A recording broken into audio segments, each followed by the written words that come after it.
Alright guys, so let's continue on with the Star Wars films and talk about Star Wars Episode 3, Revenge of the Sith, which is my favorite Star Wars movie, and I completely love this movie. I love everything about it. I love that unironically love this movie. Like, I love it in everything about it I think is incredible. Um, Star Wars, like I've said in the other two videos that I've done so far for Phantom Menace, Attack of the Clones, Star Wars is something I've grown up with. I've always loved Star Wars.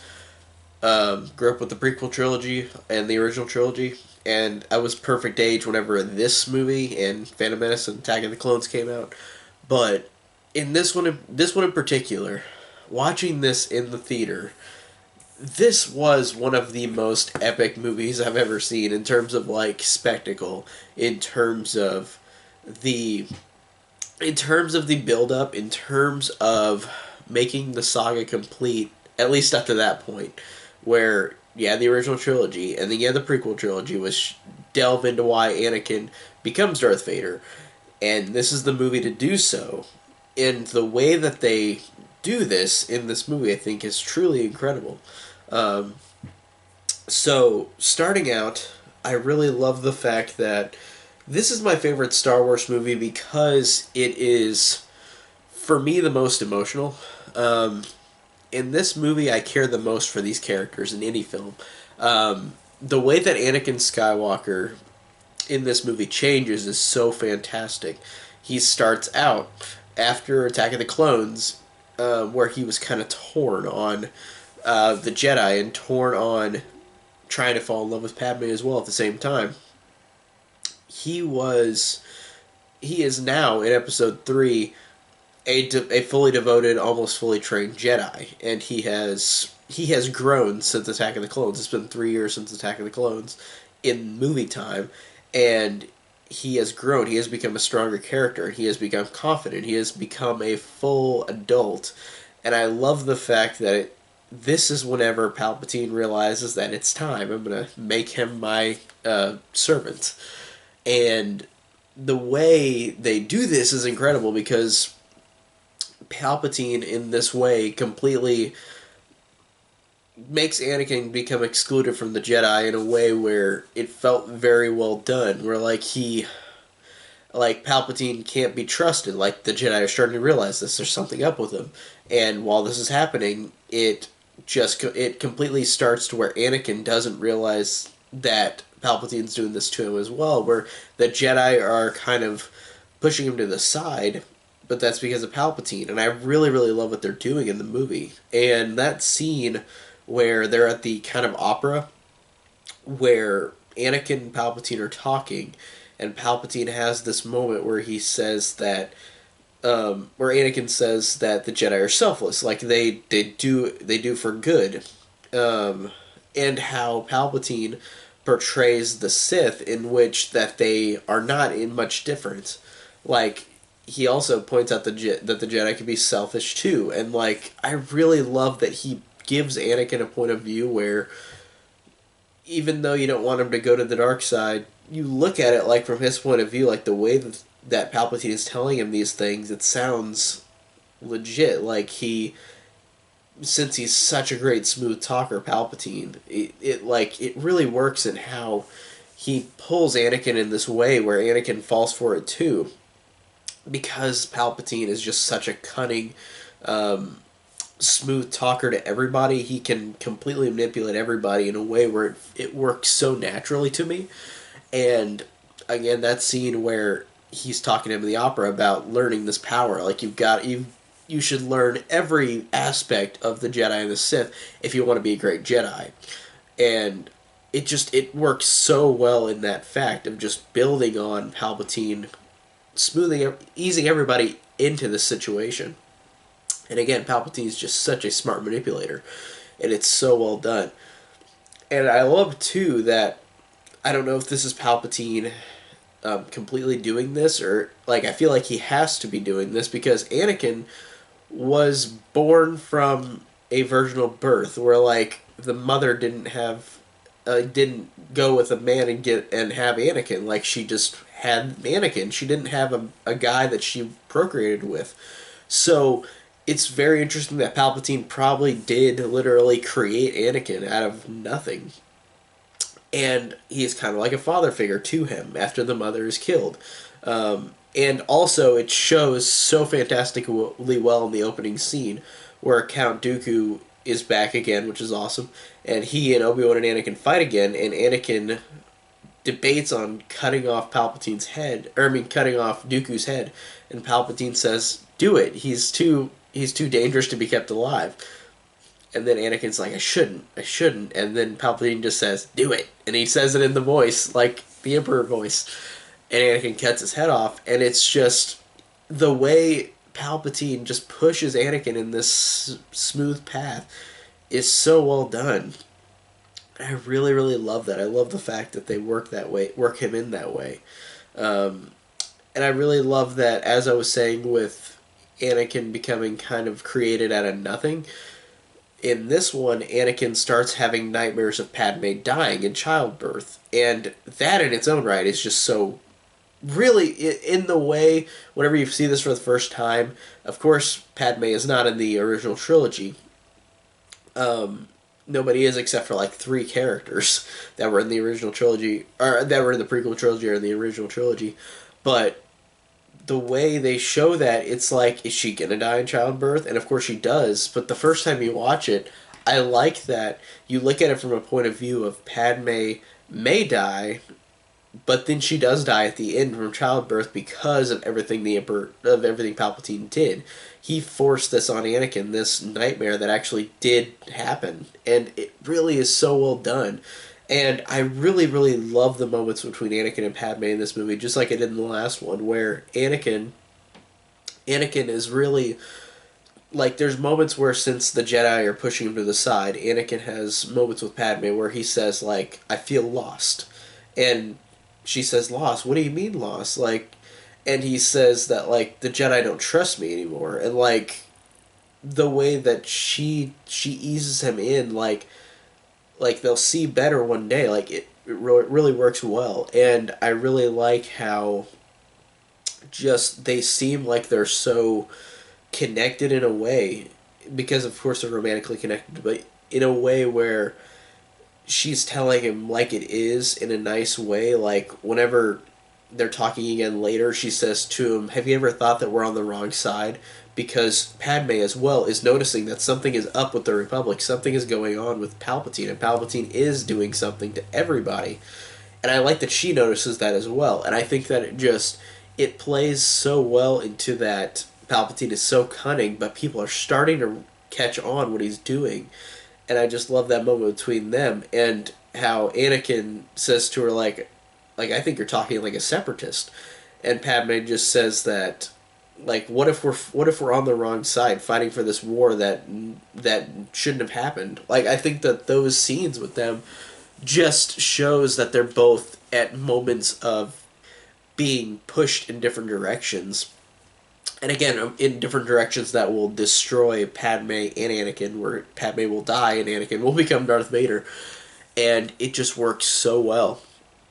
And I really love Obi-Wan in this movie as well, because Obi-Wan, whenever he starts, he thinks everything's fine, like it's a fine, like nothing's going on, and then as the movie goes along, he's the last one to kind of realize what is going on. Whenever Order 66 happens and he gets shot down, with that, I forgot what the creature's name is, but he gets shot down and then he goes into hiding with Yoda, and I think that whenever he goes and talks to Padme, where Obi-Wan sees the footage of Anakin slaughtering the Jedi and the youngling Jedi, he goes to Padme and tells her, and I love this scene where she doesn't believe him, and her acting in this moment is just so heartbreaking to watch, where she says, I don't believe you, and like she just starts like sitting there and she says, I can't believe you. Like, those moments are so moving in this movie, with her and Obi-Wan in that scene where he tells her he has gone to the dark side, and it is so heartbreaking in a way that just it gets me every time. It breaks your heart, like just watching this moment in the movie. And whenever they have that conversation, it's heartbreaking, because Padme doesn't want to believe him, and Obi-Wan, even though he knows it, doesn't want to believe it either.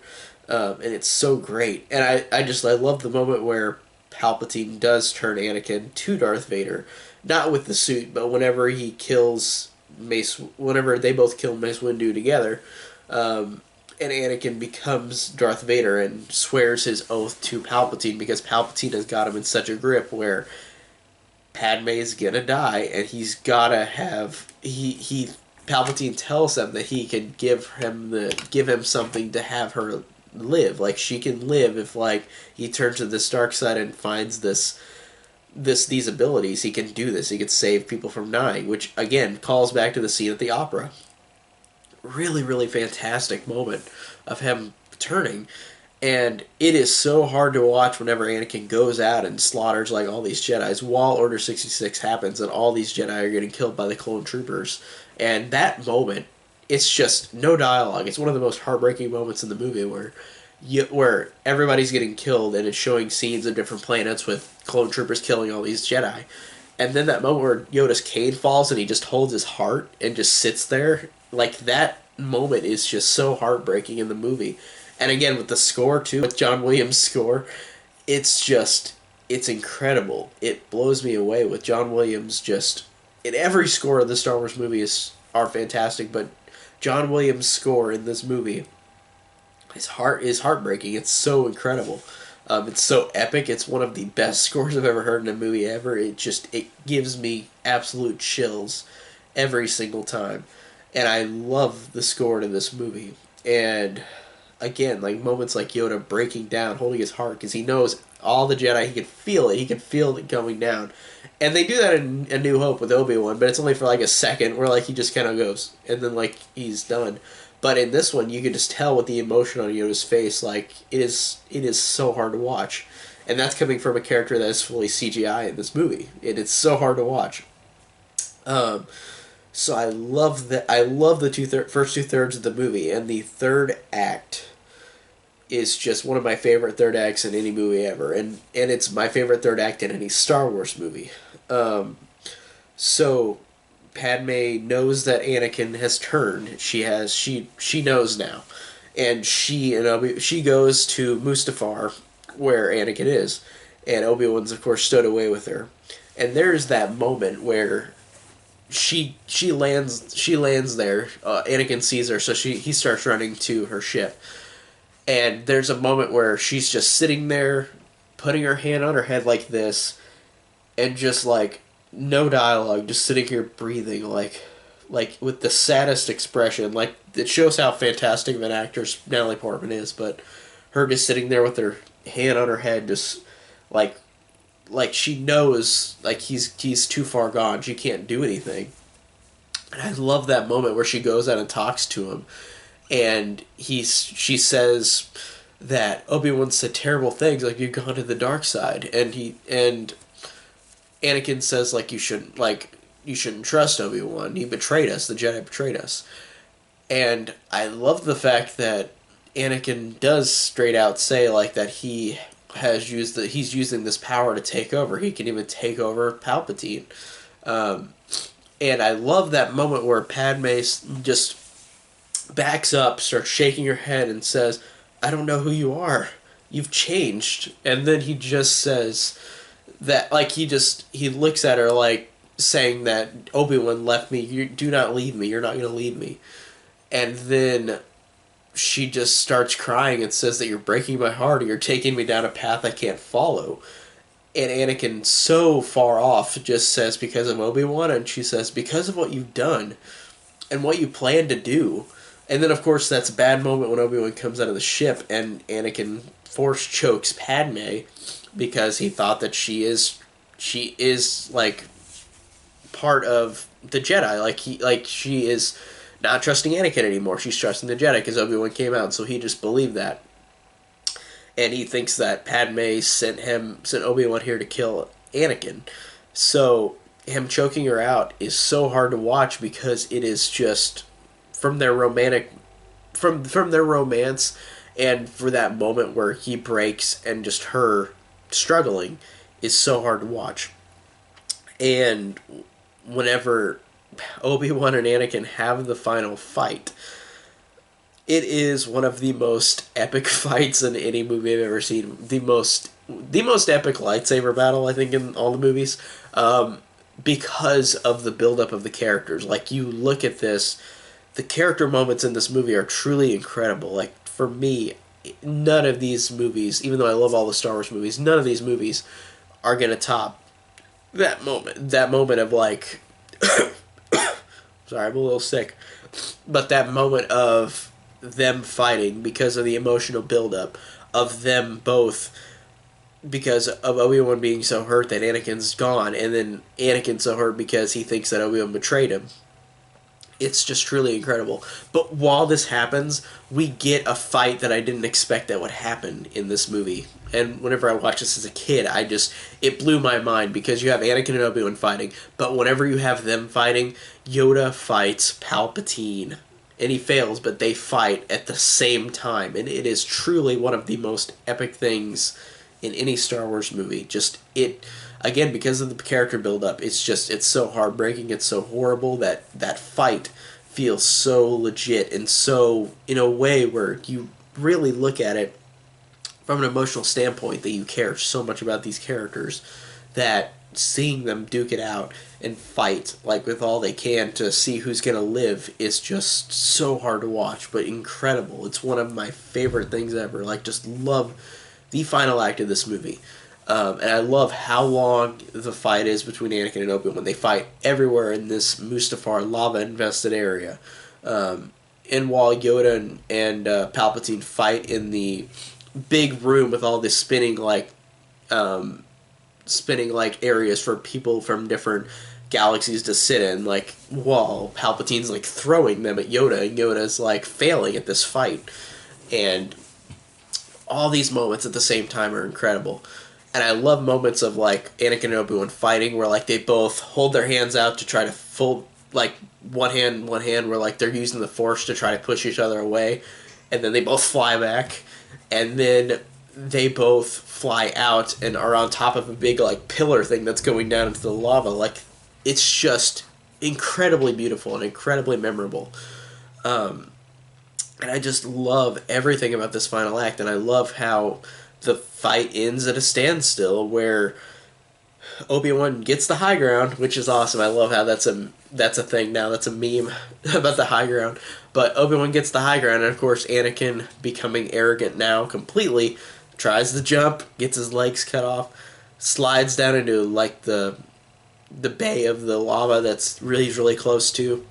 And that moment where Obi-Wan, and again, Ewan McGregor is fantastic in these movies, and in this moment, it breaks your heart watching this, where he says like, where he says to Anakin how he feels, that you were the chosen one, you were told to destroy the Sith, not join them, and how he said he's his brother and he loved him, and like that moment is just so incredibly heartbreaking to watch.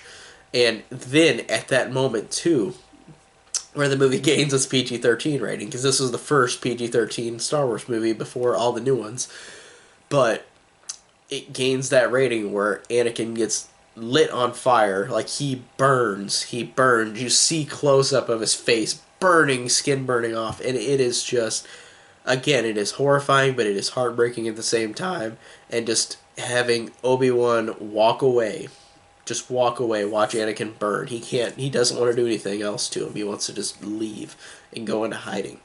And because they're too far off, Palpatine has won. Yoda's already lost. So that moment is just incredible. And then, of course, Palpatine finds Anakin and takes him to get the suit, the famous suit, put on.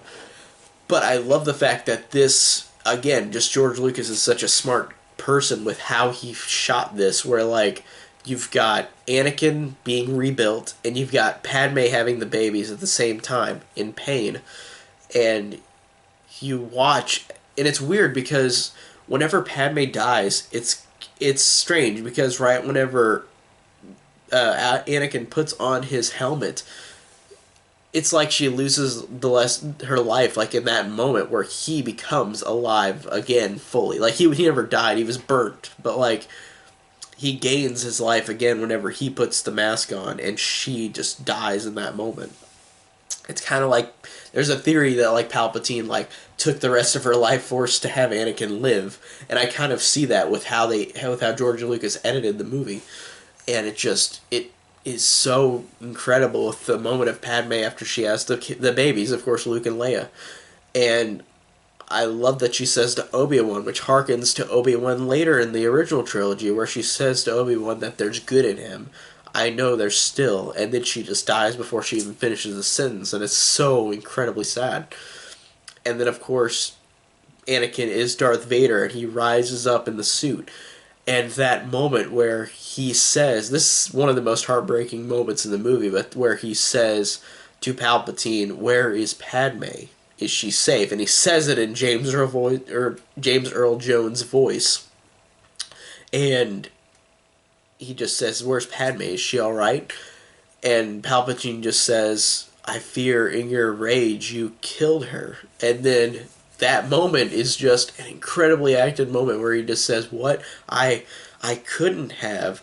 She was alive. I felt it." And then like Vader using his force around him in this little room just starts crushing everything and breaking everything. He breaks off his chains that he's hooked onto like a Frankenstein board that he gets off, and he just screams no out loud, and it is just one of the saddest moments like in any movie for me, because it blew me away how sad this thing is.